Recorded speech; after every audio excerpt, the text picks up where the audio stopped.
नमस्कार दोस्तों, स्वागत है आप सभी का अपने YouTube channel GK Vikram study में।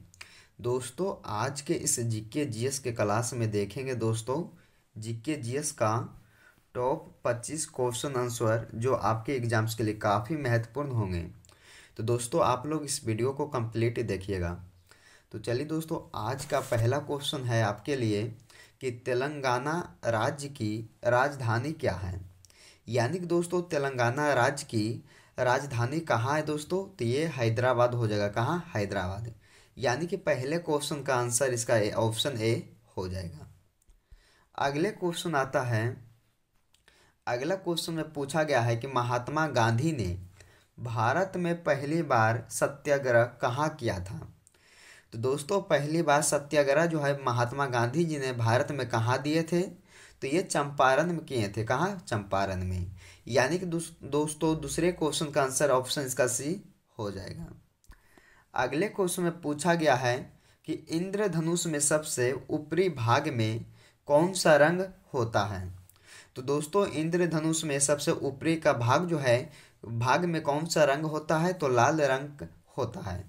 यानी कि तीसरे क्वेश्चन का आंसर इसका ए हो जाएगा। ऑप्शन ए हो जाएगा दोस्तों, जो कि इंद्रधनुष में सबसे ऊपरी भाग में लाल रंग का होता है। अगले क्वेश्चन आता है कि रामकृष्ण मिशन की स्थापना किसने की थी। तो दोस्तों, रामकृष्ण मिशन की स्थापना जो है स्वामी विवेकानंद जी ने की थी। किसने की थी? स्वामी विवेकानंद ने। यानी कि इस क्वेश्चन का आंसर ऑप्शन इसका बी हो जाएगा। अगले क्वेश्चन के देखते हैं दोस्तों कि स्टैच्यू ऑफ लिबर्टी किस देश में है। तो स्टैच्यू ऑफ लिबर्टी जो है दोस्तों किस देश में स्थित है? तो ये अमेरिका देश में। कहाँ? अमेरिका देश में। यानी कि पांचवें क्वेश्चन का आंसर इसका ऑप्शन ए हो जाएगा। अमेरिका देश में स्थित है दोस्तों स्टैच्यू ऑफ लिबर्टी। अगले क्वेश्चन में पूछा गया है कि दांडी मार्च कहाँ से प्रारंभ हुआ था। तो दोस्तों, जो दांडी मार्च प्रारंभ हुआ था कहाँ से हुआ था? तो ये साबरमती से हुआ था। कहाँ से? साबरमती से। यानी कि छठे क्वेश्चन का आंसर इसका ऑप्शन नंबर ए हो जाएगा, साबरमती। अगले क्वेश्चन में पूछा गया है कि सोना का रासायनिक संकेत क्या होता है। तो दोस्तों, जो सोना का रासायनिक संकेत कहलाता है, क्या कहलाता है? ये एयू कहलाता है। क्या दोस्तों? एयू, जो कि सोना का संकेत रासायनिक संकेतिक कहलाता है। अगले प्रश्न में पूछा गया है कि सैन्य शासन का व्यवहार प्रथम बार भारत में किसने किया था। तो दोस्तों, प्रथम बार भारत में सैन्य शासन का व्यवहार जो है किसने किया था? मराठों ने किया था। किसने? मराठों ने। यानी कि आठवें क्वेश्चन का आंसर इसका ऑप्शन सी हो जाएगा। अगला क्वेश्चन आता है दोस्तों। अगले क्वेश्चन देखने से पहले अगर आप लोग इस वीडियो को लाइक नहीं किया है तो इस वीडियो को लाइक कीजिएगा दोस्तों, और चैनल को सब्सक्राइब नहीं किया तो सब्सक्राइब कीजिएगा। तो अगले क्वेश्चन में पूछा गया है कि कनिष्क का संबंध किस राजवंश से था। तो दोस्तों, कनिष्क का जो संबंध है वो कुषाण राजवंश से था। किससे? कुषाण राजवंश से था दोस्तों कनिष्क का संबंध। यानी कि इस क्वेश्चन का आंसर सी हो जाएगा।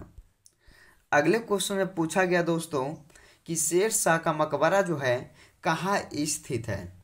तो शेर शाह का मकबरा कहाँ है दोस्तों? तो आप लोग इसे कमेंट बॉक्स में इसका सही जवाब बताना है। कहाँ बताना दोस्तों? कमेंट बॉक्स में इसका सही जवाब बताना है कि शेर शाह का जो मकबरा है कहाँ स्थित है। अगले क्वेश्चन में पूछा गया है कि चरक किसके प्रसिद्ध दरबारी कवि थे। तो दोस्तों, चरक जी जो थे किसके प्रसिद्ध दरबारी कवि कहलाते थे? तो ये कनिष्क के दरबारी कवि थे। कहाँ के दोस्तों? कनिष्क के।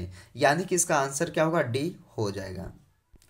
अगले क्वेश्चन में पूछा गया है जो कि काफ़ी बार एग्जाम में पूछे जाते हैं दोस्तों, तो आप लोग इसे ध्यान से देखिएगा और याद रखिएगा कि वंदे मातरम को किसने लिखा है।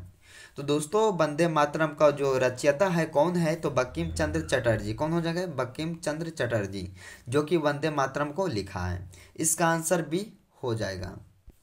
अगले क्वेश्चन में देखेंगे दोस्तों, जितने भी क्वेश्चन इस वीडियो में देख रहे हैं ये सारे क्वेश्चन जो है आपके एग्जाम्स के है, तो आप लोग इसे पूरा देखिएगा। तो अगले क्वेश्चन में पूछा है कि दादा साहेब फाल्के पुरस्कार किस क्षेत्र में दिया जाता है।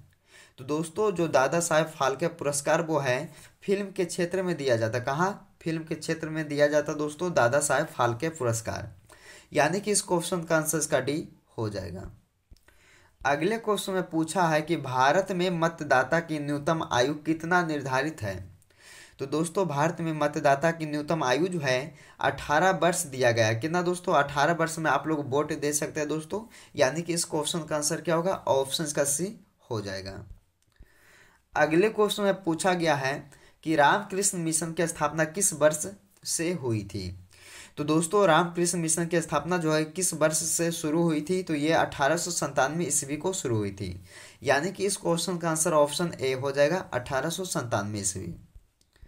अगले क्वेश्चन में पूछा गया है कि श्रीनगर किस नदी के तट पर स्थित है। दोस्तों ये भी प्रश्न जो है बार बार एग्जाम में पूछा जाता है, तो इसे भी आप लोग याद रखिएगा कि श्रीनगर जो है किस नदी के तट पर स्थित है। तो ये झेलम नदी के तट पर दोस्तों स्थित है श्रीनगर। इस क्वेश्चन का आंसर ऑप्शन का सी हो जाएगा। अगले प्रश्न में पूछा गया है जो कि काफ़ी महत्वपूर्ण क्वेश्चन है दोस्तों, जो कि बहुत बार रिपीट भी हो चुका है ऐसे प्रश्नों को, तो ध्यान दीजिएगा आप लोग कि हवाई जहाज का निर्माण किसने किया था। तो दोस्तों हवाई जहाज का निर्माण जो है किसके द्वारा किया गया है, तो उसका नाम है दोस्तों राइट ब्रदर्स। क्या है दोस्तों, राइट ब्रदर्स ने दोस्तों हवाई जहाज का निर्माण किया है। यानी कि इस क्वेश्चन का आंसर ऑप्शन सी हो जाएगा। अगले क्वेश्चन में पूछा गया है कि वायुमंडल की सबसे निचली परत क्या कहलाती है। तो दोस्तों जो वायुमंडल की सबसे निचली परत है उसको क्या कहते हैं, तो उसको दोस्तों क्षोभ मंडल कहा जाता है। क्या कहा जाता है, क्षोभ मंडल सबसे निचली परत को कहते हैं वायुमंडल की। यानी कि इस क्वेश्चन का आंसर ऑप्शन बी इसका हो जाएगा, क्षोभ मंडल। अगले क्वेश्चन में पूछा गया है कि जोग प्रपात किस नदी पर स्थित है। तो दोस्तों जो जोग प्रपात है वो शरावती नदी के तट पर स्थित है। कहाँ दोस्तों, शरावती नदी पर स्थित है जोग प्रपात। यानी कि इस क्वेश्चन का आंसर ऑप्शन का ए हो जाएगा, शरावती नदी। अगले क्वेश्चन में पूछा गया है कि दिल्ली स्थित जामा मस्जिद को किसने बनवाई थी। दोस्तों आप लोग को मालूम होना चाहिए कि जो जामा मस्जिद है वो दिल्ली में स्थित है, उसको किसने बनवाया है। तो दोस्तों जामा मस्जिद को शाहजहां ने बनवाया, वो भी दिल्ली में। यानी कि इस क्वेश्चन का आंसर इसका बी हो जाएगा। अगले क्वेश्चन में पूछा है कि भारत में बैंकिंग सेक्टर किसके द्वारा संचालित होता है। तो दोस्तों भारत में बैंकिंग सेक्टर जो है रिजर्व बैंक ऑफ इंडिया के द्वारा जो संचालित होता है। यानी कि इस क्वेश्चन का आंसर ऑप्शन ए हो जाएगा दोस्तों, रिजर्व बैंक ऑफ इंडिया के द्वारा दोस्तों संचालित होता है भारत में बैंकिंग सेक्टर। अगले क्वेश्चन में पूछा जाता है कि भाषाओं का संबंध संविधान की किस अनुसूची से है। तो दोस्तों भाषाओं का जो संबंध है संविधान की 8वीं अनुसूची में वर्णित है। क्या दोस्तों, 8वीं अनुसूची से है भाषाओं का संबंध संविधान की। यानी कि इस क्वेश्चन का आंसर डी हो जाएगा। अगले प्रश्न में पूछा गया है कि पोलियो टीका को सर्वप्रथम किसने तैयार किया था। तो दोस्तों सर्वप्रथम किसने तैयार किया था पोलियो टीका को, तो ये जॉन्स साल्क ने तैयार किया था। किसने, जॉन साल्क ने। यानी दोस्तों 23वें क्वेश्चन का आंसर इसका ऑप्शन ए हो जाएगा, जॉन साल्क ने तैयार किया था दोस्तों सर्वप्रथम पोलियो टीका को। अगले क्वेश्चन में पूछा गया है कि प्रसिद्ध चार मीनार कहाँ स्थित है।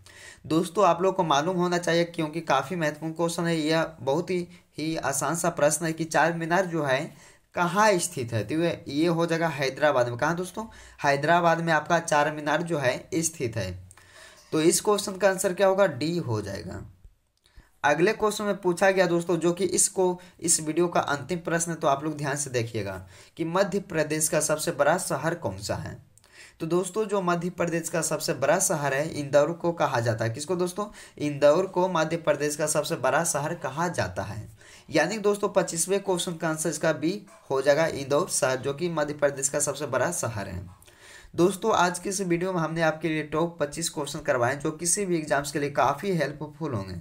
तो दोस्तों आप लोग इस वीडियो को कंप्लीट के देखिएगा। अगर वीडियो आप लोग को पसंद आएगा दोस्तों तो आप लोग दिल से इसे लाइक कीजिएगा, चैनल को सब्सक्राइब कीजिएगा, इस वीडियो को शेयर करना मत भूलिएगा।